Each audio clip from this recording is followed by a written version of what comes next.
Good morning students. Last lecture में हमने हमारा क्रिमिनल सिस्टम जो था, क्रिमिनल जस्टिस सिस्टम, इसके बारे में जाना था। ओके, इसमें हम जो गाइडलाइंस होती हैं कि एक अरेस्ट, जब एक पर्सन को अरेस्ट किया जाता है तो उस समय कौन कौन सी गाइडलाइंस फॉलो करनी चाहिए, कौन कौन से राइट्स होते हैं एक पर्सन के पास जब वो अरेस्ट होता है। इसके साथ साथ वुमेन्स और चिल्ड्रंस को अरेस्ट करना पड़ता है तो उस समय कौन कौन सी गाइडलाइंस फॉलो करनी होती है, इसके बारे में जाना था। ओके, आज हम पढ़ेंगे who is public prosecutor. Okay, अब इसी के लिए वापस हम एक जो एक्टिविटी थर्ड है वो सिनेरियो लेंगे, जो कि एक्टिविटी फर्स्ट और सेकंड दोनों इंटरलिंक्ड है। एक्टिविटी थर्ड, इस चैप्टर में जितनी भी एक्टिविटी है सब इंटरलिंक्ड है। ओके, अब 18 जुलाई 2016 के बाद है जब Kamala was arrested by the police and could not get bail. जैसे कि हमने लास्ट लेक्चर में पढ़ा था कि कमला को पुलिस ने अरेस्ट कर लिया था, बट लेकिन उसके पास पैसे ना होने की वजह से, सिक्योरिटी डिपॉजिट ना होने की वजह से उसको बेल मिल तो गई थी, बट सिक्योरिटी डिपॉजिट ना पे करने की वजह से वो उसको बेल नहीं मिली थी। Now she will have to fight her case in the court. अब उस सिनेरियो में उसे अपना केस कहाँ लड़ना होगा? कोर्ट में, क्योंकि पुलिस ने एफआईआर लॉन्च करी, उसके बेसिस पे चार्जशीट बनाई और वो चार्जशीट पुलिस तो क्राइम उसको गिल्टी साबित तो वो नहीं करेगी कि गिल्टी है नहीं है, उसको वो सारे रिपोर्ट चार्जशीट बना के कोर्ट में फाइल करेगी और कोर्ट में उसका केस लड़ा जाएगा। The police files a chargesheet in the magistrate court. The court gives a copy of the chargesheet including statement of witnesses to Kamala. इसके साथ साथ कोर्ट क्या करता है, उसको चार्जशीट की कॉपी देता है। इसके साथ साथ जो भी स्टेटमेंट रिकॉर्ड करवाए गए हैं वो उसको प्रोवाइड करवाते हैं कमला को। Kamala tells the court that she does not have any lawyer who can defend her against this false case of theft. अब कमला ये बोलती है कि उसका ऐसा कोई लॉयर नहीं है जो कि उसका केस लड़ सके। रीजन, क्योंकि वो उसके पास पैसे नहीं है। Okay, the magistrate appoints advocate Meera Deshmukh as Kamala's defence lawyer at the government expense. अब कोर्ट क्या करता है, एक एडवोकेट मीरा देशमुख को अपॉइंट करता है as a lawyer of the defence, यानी कि यहाँ पर वो कमला के लिए केस लड़ेंगी और उसका जो भी खर्चा होगा वो गवर्नमेंट उठाएगी। The public prosecutor advocate Sanjay Mishra appears in the case on the behalf of the state. यहाँ पर स्टेट जो वर्ड आता है कि किसी जब भी आप कोई केस पढ़ते हो स्टेट आता है तो मतलब वो गवर्नमेंट को रिप्रेजेंट करता है। उसको स्टेट या फिर जो उसका रिप्रेजेंटेशन स्टेट की तरफ से क्यों होता है, उसका रीजन ही होता है क्योंकि कहीं ना कहीं स्टेट गवर्नमेंट रिस्पॉन्सिबल होती है कि हमारे यहाँ जो भी लॉ एंड ऑर्डर है उसको मेंटेन करके रखना। इसी वजह से तो जहाँ पर जो अक्यूज्ड के अगेंस्ट है ना, कमला के अगेंस्ट जो केस लड़ेगा वो कहीं ना कहीं स्टेट को रिप्रेजेंट करेगा। Okay, advocate Mishra present mister and Mrs Mathur as the key witness during the trial. और उसी दौरान जब ट्रायल होता है, जब केस की प्रोसीडिंग चलती है उसको हम ट्रायल बोलते हैं, उस दौरान मिस्टर एंड मिसेस माथुर को एडवोकेट मिश्रा प्रेजेंट करता है कोर्ट के सामने कि ये जो है वो गवाह हैं जिन्होंने ये आरोप लगाया है कि कमला ने चोरी की है। This activity has that the state provides a lawyer to accused if the latter cannot hire one and the public prosecutor represent the state in the court। अब इसमें हमें ये पता चला इस एक्टिविटी के थ्रू, अगर कोई पर्सन जिसके पास पैसे नहीं हो केस लड़ने के लिए तो वहाँ पर स्टेट गवर्नमेंट के एक्सपेंसेस पे यानी कि गवर्नमेंट के खर्चे पे एक लॉयर अपॉइंट करता है, एज वेल एज उस केस के अगेंस्ट यानी उसके जिसे किसी ने क्राइम करा उसके अगेंस्ट जो लॉयर खड़ा होता है वो स्टेट को रिप्रेजेंट करता। As we have learned in earlier section, the right to be defended by a lawyer is a fundamental right granted to every arrested person by the Constitution of India। अब ये rights जो हैं, ये right हमें constitution के through मिला हुआ है। कोई भी अरेस्टेड पर्सन हो, चाहे वो गिल्टी हो नहीं हो, उसके पास पूरा राइट है कि वो एक लॉयर हायर कर सकता है और अपना केस डिफेंड कर सकता है। However, according to Article 39A, if the accused is unable to pay for a lawyer due to poverty or any other impediment, the state must provide one। और article 39A के तहत ही ये law है कि अगर कोई पर्सन जिसके पास पैसे नहीं है या फिर कोई भी दूसरा कारण हो जिसकी वजह से वो लॉयर हायर नहीं कर पा रहा है, तब गवर्नमेंट को यानी स्टेट को एक लॉयर अपॉइंट करके देना पड़ेगा जो कि उसके बिहाफ पर केस लड़े और उसको डिफेंड करे। The public prosecutor is an important law officer who presents the public interest in the court. और कहीं ना कहीं पब्लिक प्रोसिक्यूटर्स इसलिए कहा जाता है, कहीं ना कहीं पब्लिक के इंटरेस्ट के लिए काम के बिहाफ पे बोल रहे, क्योंकि जो क्राइम है वो ऑब्वियसली बात है पब्लिक के साथ हुआ है, ऐसा क्राइम दोबारा ना हो, इस वजह से वो उसे एज अ स्टेट या फिर पब्लिक प्रोसिक्यूटर कहा जाता है। एक criminal offence is considered as a crime against the society as whole and not only against the victim. एक क्रिमिनल ऑफेंस कंसिडर किया जाता है जो कि सोसाइटी के अगेंस्ट, भले ही वो उसने किसी पर्सनल व्यक्ति के साथ अपनी दुश्मनी निकाली हो, क्राइम करा हो, बट लेकिन कहीं ना कहीं वो एक पूरे समाज के लिए वो एक क्रिमिनल है, इसी वजह से वो एज ए स्टेट को रिप्रेजेंट करता है कोर्ट में। We can therefore call the case mentioned in the activity State versus कमला यादव। इस केस को अगर हम हेडलाइंस बनाएंगे या इस केस को जब भी रिप्रेजेंट करेंगे या इसकी फाइल बनेगी तब उसमें केस को कैसे रिप्रेजेंट किया गया, the state versus Kamla Yadav. The public prosecutor represents the case on behalf of the state in the court. He or she does not have any role in the investigation. His or her role begins only when a charge sheet is filed in the court.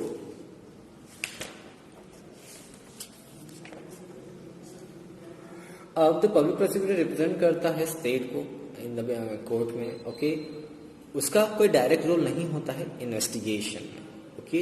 वो उसका काम ये है कि उसको chargesheet के basis पर ही case लड़ना है। Being an officer of the court, the public prosecutor needs to act impartially and present all evidence in its true form and so that the court can make right and fair judgement. अब public prosecutor biased नहीं हो सकता, उसके पास जो भी evidence available है उसी को प्रेजेंट करना है। ऐसा नहीं कर सकता कि वो खुद एविडेंस में छेड़छाड़ करके एक्यूज किया क्रिमिनल के अगेंस्ट कोई केस स्ट्रॉन्ग कर सके। ये पब्लिक प्रोसिक्यूटर की ड्यूटी होती है कि जो भी उसको एविडेंस मिले हैं पुलिस के थ्रू वही वो रिप्रेजेंट करे, अपना खुद का कोई एविडेंस या खुद की वो इन्वेस्टिगेशन नहीं कर सकता। नाउ द नेक्स्ट टॉपिक जो हम कवर करेंगे वो हम करेंगे how important is the role of a जज। एक जज का कितना इम्पोर्टेंट रोल होता है। अब 20 अक्टूबर 2016 की बात है और advocate Meera Deshmukh meets Kamla in the court. The court frames a charge of theft against Kamla. However, Kamla pleads not guilty and demands a trial. The trial began in the court, presided by a judge. अब court क्या होता है, जब court ने उसके लिए एक lawyer appoint करा तो लॉयर के थ्रू जब जो सारी प्रोसीडिंग्स होते हैं, चार्जशीट देना, जो कॉपी देना होता है, उसके अगेंस्ट जो वो लगा है, चार्जेस लगे हैं, वो उसको लॉयर के सामने दिया। उसके बाद वो कोर्ट जो होता है, जज होता है, वो कमला से डायरेक्टली पूछता है कि क्या आप इस जो आपके अगेंस्ट जो कंप्लेंट की है क्या उसके लिए आप गिल्टी हैं। तो वहां पर अगर कमला अगर कन्फेस करती है कि हाँ मैंने चोरी करी तो उसको गिल्टी बोलना पड़ता, और अगर जिस कमला ने चोरी नहीं की थी तो उसने क्या कहा, सेज नॉट गिल्टी। जैसे ही वो ये बोलती है तो उसका मतलब ये है कि अब यहाँ से कोर्ट में केस की प्रोसीडिंग्स यानी ट्रायल्स आगे बढ़ेंगे, ओके। जो कि जज पूरा जो भी प्रोसीडिंग्स होगी दो लॉयर्स के बीच में वो उसको पूरा अच्छे से सुनेगा, इन्वेस्टिगेशन को ध्यान से देखेगा, सबूत गवाहों को प्रॉपर तरीके से इन्वेस्टिगेट करेंगे, उसके बाद वो जजमेंट देंगे। द रोल ऑफ द जज is very important in administrating justice. कहीं ना कहीं यहाँ पे एक जस्टिस अगर अचीव करना है तो यहाँ पर एक सबसे इंपॉर्टेंट रोल किसका प्ले होता है, जज का। कि द ड्यूटीज ऑफ द जज are to serve the people and administer justice according to the law. He और she could administer justice by giving the accused a fair trial irrespective of his class, caste, creed और gender, as everyone is equal before law. Since everyone जो है सब equal है, चाहे अमीर हो, गरीब हो, जेंडर उसका आदमी हो, औरत हो, हर कोई लॉ के सामने इक्वल है। इस वजह से जज को जो है उसको बहुत प्रॉपरली एडमिनिस्ट्रेट करना, एक फेयर ट्रायल मतलब एक फेयर प्रोसीडिंग्स कोर्ट में हो, इसका भी ध्यान रखना होगा। द जज presides over trial and conducts it impartially in an open court. इसीलिए जितनी भी केसेस की प्रोसीडिंग्स होती है वो ओपन कोर्ट में होती ताकि जज जो है वो फेयर रह सके। जज जो है यहाँ पर अपने पहले से ही प्री माइंडेडली वो इम्प्रेशन बना के नहीं रख सकते कि क्रिमिनल है, उसको गवाहों और जो सबूतों हैं उसके आधार पर ही ये जज करना है कि आइदर द पर्सन जो है वो गिल्टी है या नहीं।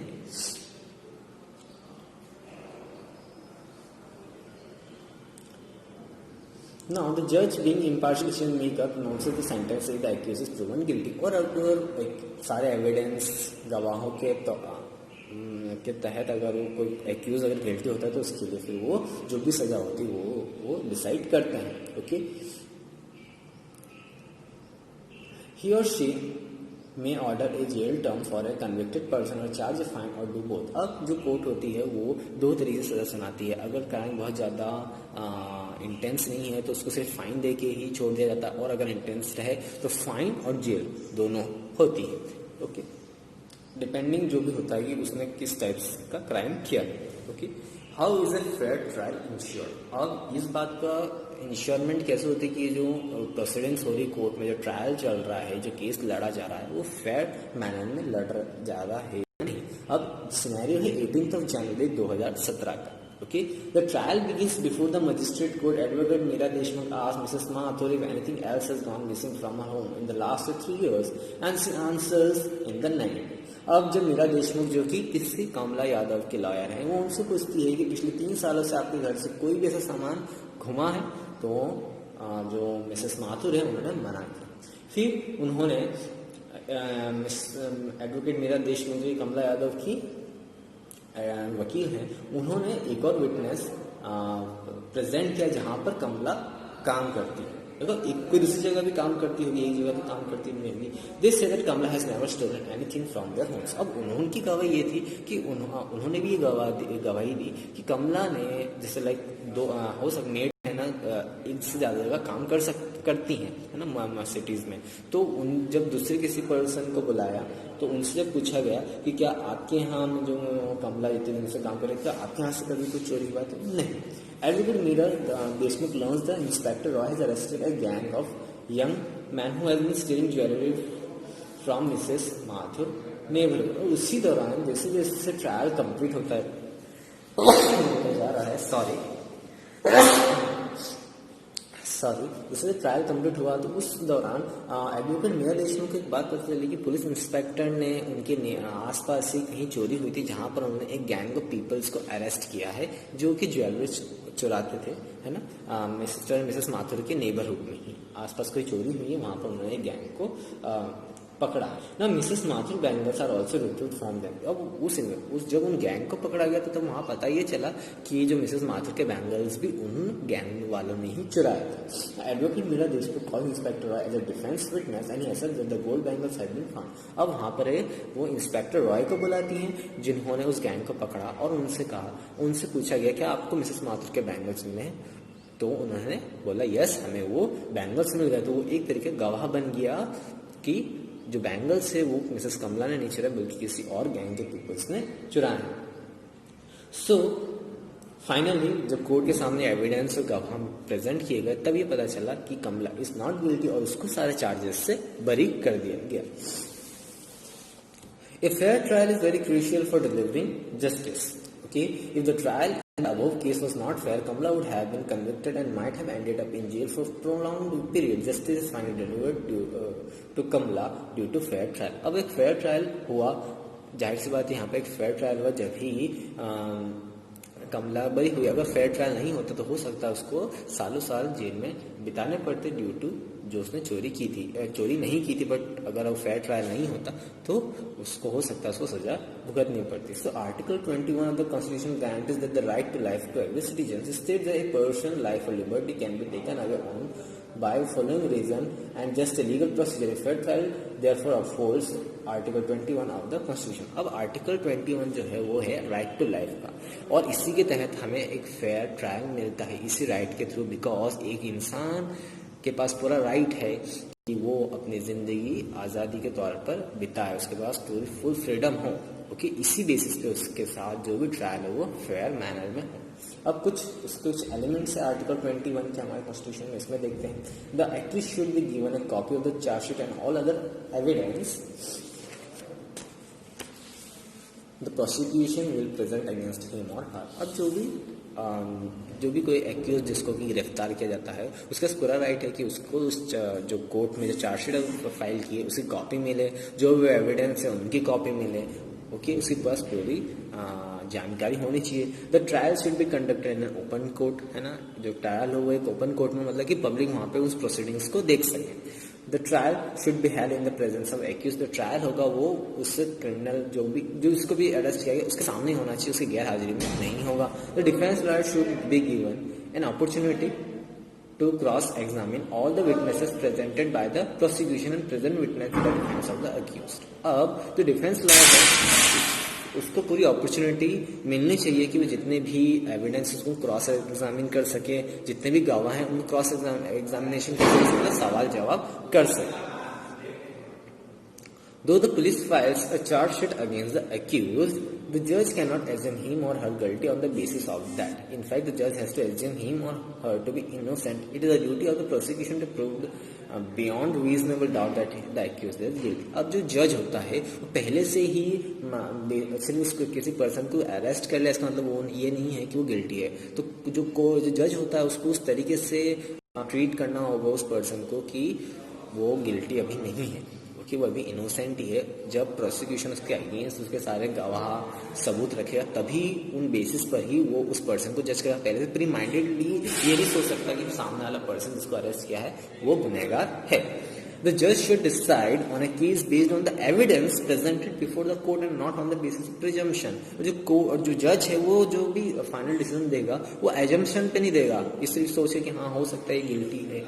उसके पास पूरे सबूत होने चाहिए. अगर उसके पास पूरे प्रॉपर एविडेंस नहीं है, प्रॉपर गवाह नहीं है किसी पर्सन के, तो वो उस पर्सन को सजा नहीं सुना सकता, उसको फिर फ्री करना पड़ेगा. सिर्फ एजम्पशन के बेसिस पे किसी को भी सजा नहीं सुना सकते. ओके, सो ये कुछ पॉइंट्स थे आर्टिकल 21 के, थोड़े इंपॉर्टेंट पॉइंट्स है. Okay, our constitution and law both state that the police and the prosecutor and the defense lawyer and the judge should perform their duties with integrity. हमारा constitution ये कहता है कि police को, जज को, पब्लिक प्रोसिक्यूटर्स को, डिफेंस लॉयर को, सबको अपनी ड्यूटी बिना प्री माइंडेडली मतलब ईमानदारी से करनी होगी.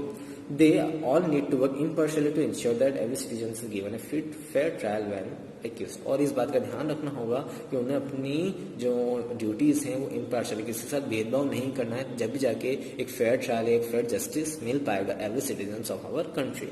The rule of the law states that everyone is equal before law and hence should not be discriminated on the basis of class, gender, religion and ideology. और कहीं ना कहीं हमारा जो लॉ बोलता है कि हर इंसान लॉ के आगे इक्वल है, उसकी कास्ट, उसकी रिलीजन, उसकी जेंडर, ये सब इसके बेसिस पे हम किसी को भी डिस्क्रिमिनेट नहीं कर सकते. Everyone is equal by law. By guaranteeing a fair trial to every citizen, our constitution help establish the rule of law. और यही बाय गारंटिंग सबको न्याय मिले, सबके साथ फेयर ट्रायल हो, इस उद्देश्य से हमारा जो कॉन्स्टिट्यूशन ये बोलता है कि यहाँ पर रूल ऑफ लॉ चलता है.